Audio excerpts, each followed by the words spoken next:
안녕하십니까, 정동건입니다. 모처럼 얼굴을 보면서 몇 말씀 드릴까 합니다. 2008년도에 최진실이 죽었습니다. 온 국민들이 사랑하던 배우 아니었습니까? 그때 저도 좀 마음이 아팠었는데, 그 다음 해인 2009년도에 최진실의 유골함이 도난당하는 사건이 생겼습니다.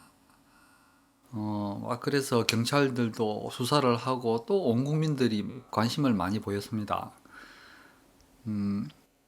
그랬는데 그 당시에 그 모 방송국의 PD가 좀 엉뚱한 생각을 했습니다. 전국의 유명한 무속인들을 좀 모아다가 불러다가 한번 찾아보자. 어떤 영적인 힘도 좀 한번 증명을 하고, 그리고 이제 그걸 찾게 되면은 자기도 유명해지고 무속인들도 유명하게 되니까 이제 그런 시도를 한번 했었습니다. 어떤 무속인은 기가 세차게 지나가는 바위산 꼭대기에서 기도를 하고, 어떤 무속인은 아주 깊은 명산의 어떤 숲속에서 산속에서 기도를 하고, 또 어떤 무속인은 강가에서 기도를 하고, 어떤 무속인은 또 신당에서 지극정성으로 기도를 했습니다. 그 유골함 찾게 해달라고 그랬는데 아무도 못 찾았습니다. 물론 그 얼마 후에 범인은 잡혔습니다. 요즘에 보면은 현관이라든지 집의 어떤 특별한 장소에다가 뭔가 좋은 물건을 두면은 떼돈이 막 들어오고, 또 그동안 일이 안 되던 게 확 잘 풀린다라고 하는 분들이 좀 많이 있습니다. 그런데 결론부터 말씀드리자면 세상에 그런 마법은 없습니다. 물론 풍수의 사고방식은 좀 특별합니다. 어떤 일이 생기는 원인을 그 일이 생기는 장소의 환경을 좋게 개선해서 해결하는 게 풍수입니다. 그러기 위해서는 풍수의 어떤 그 효과를 제대로 보기 위해서는 풍수에서 말하는 어떤 균형감이 뭔지를 제대로 알아야 됩니다. 그리고 관점도 알아야 됩니다.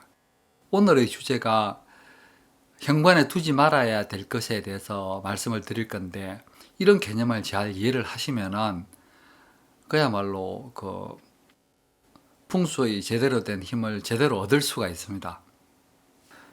좀 오래전에 찍은 사진인데 서대문에 있는 언론사 빌딩 앞입니다. 건물 앞에 이런 초목이 있는 것은 아주 좋습니다. 그런데 여기는 이 초목이 바퀴가 달린 수레 위에 있습니다. 이 바퀴는 경사면을 따라서 쉽게 움직입니다. 여기도 보면은 이렇게 높아집니다. 현관 입구 쪽으로 경사가 이렇게 높아지는데, 언론사 앞에 있는 이런 바퀴 달린 수레는 줏대가 없어 보이고, 또 쉽게 이리저리 움직이는 가볍고 신뢰할 수 없는 그런 느낌을 줍니다. 자, 횟집이 있습니다. 그런데 너무나도 우연히 바로 옆에는 또 애견 미용실이 있습니다. 이 싱싱한 회가 연상되는 그 순간에 이리저리 날리는 개털의 이미지가 오버랩 될 수 있습니다. 이 횟감에 이 개털이 딱 달라붙는 그런 이미지가 연상될 수가 있습니다. 만약에 진짜로 가게가 이렇게 있다면 이 횟집은 망할 가능성이 아주 높습니다. 사람은 짧은 순간에도 다양하고 복합적인 감정을 느끼게 됩니다. 이런 감정은 사람의 무의식에다가 영향을 미쳐가지고 어떤 생각하고 행동을 만들어냅니다. 이것을 직관이나 또는 풍수적인 균형감이라고도 부릅니다. 몇 가지를 더 말씀을 드리겠습니다.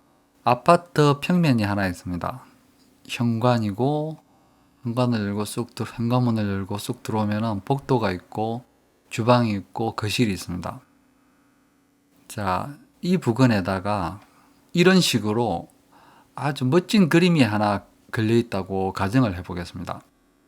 현관문을 열자마자 환하게 센서등에 불이 확 들어오고, 또 이렇게 좋은 그림이 보이면 기분이 좋아집니다. 그런데 이 그림이 너무 크거나 또는 액자가 너무 돌출되면은 이 현관은 버겁고 답답한 느낌이 먼저 들게 되어 있습니다.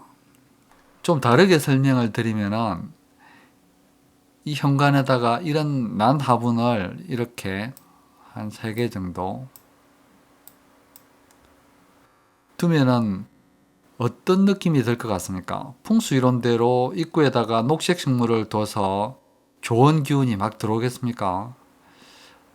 절대로 그렇지가 않습니다. 통로는 그만큼 좁아지고 이렇게 넘어지기 쉬운 화분 때문에 현관 입구에서부터 긴장되고 위축되는 느낌이 먼저 들게 됩니다.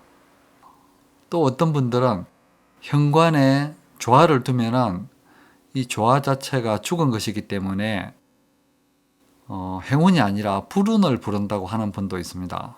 그런데 이것도 그렇지가 않습니다. 이 조화라도 이 조화가 예쁘고 또 통행을 방해하지 않으면은 이 조화 해바라기를 보는 순간 기분이 좋아집니다. 그러면은 당연히 또 행운을 부르는 소품이 됩니다. 다만 조화가 너무 오래돼 가지고 먼지도 잔뜩 앉아 가지고 지저분해 보이면 그때는 또 나쁜 소품이 되는 겁니다. 대부분의 주택이나 아파트 현관은 이런 해바라기 조화든 화분이든 이런 것을 둘 만큼 충분히 넓지가 않습니다. 이런 해바라기 조화의 고유 느낌이 식구나 손님은 환영을 하고 또 외부에서 이렇게 나쁜 기운이 들어왔을 때 이것을 되돌려 보내는 느낌을 가지고 있다고 하더라도 아주 넓은 현관이 아니라면 오히려 입구를 답답하게 만든다는 사실을 먼저 알아야 됩니다. 이렇듯 현관이나 집안 어디에도 뭘 두면 무조건 좋고 또 무조건 나쁘고의 기준은 없습니다. 어떻게 두느냐가 항상 더 큰 문제입니다. 그래서 현대의 생활 풍수를 배치의 미학이라고 부르기도 합니다. 한편으로 이런 거북이 박제를 거실에다 두고 장수를 기원하기도 하지만 이미 생명을 잃어서 생기조차 없는 불길한 물건으로 볼 수도 있습니다. 풍수 소품의 선택은 개인의 취향에 따라 다를 수 있습니다. 그런데 그것을 두는 방법은 다르지가 않습니다. 이렇게 물건이 꽉 차 있는 방에 생기나 행운이 들어가려면 뭔가가 빠져나가고 그만큼의 빈자리가 있어야 들어갈 수가 있습니다. 이런 원리가 풍수적 균형감입니다. 다양한 용품들이 있습니다. 이런 다양한 용품들로 어떤 장소를 기분 좋고 편하게 만든다.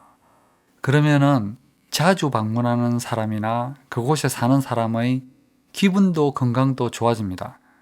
그러면은 일도 잘 되고 돈도 더 잘 번다. 바로 이것이 풍수용품의 정답입니다. 낭만적인 시골길 사진입니다. 그런데 이 길은 영락없이 자동차가 다니는 찻길입니다.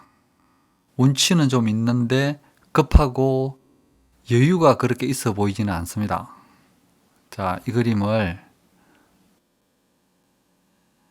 이렇게 사람이 이렇게 걸어 다니는 길이 있으니까 조금 더 넉넉하고 여유로워 보이지 않습니까? 여기에다가 나무가 이렇게 안으로 조금 더 들어가니까 조금 더 달라 보이지 않습니까? 좀 덜 답답하고 편한 느낌이 더 든다, 뭐 이런 식으로. 바로 이것이 풍수적 균형감입니다. 그리고 집안에 어떤 풍수용품을 둘 때 간격이나 자리를 제대로 잡는 원리이기도 합니다.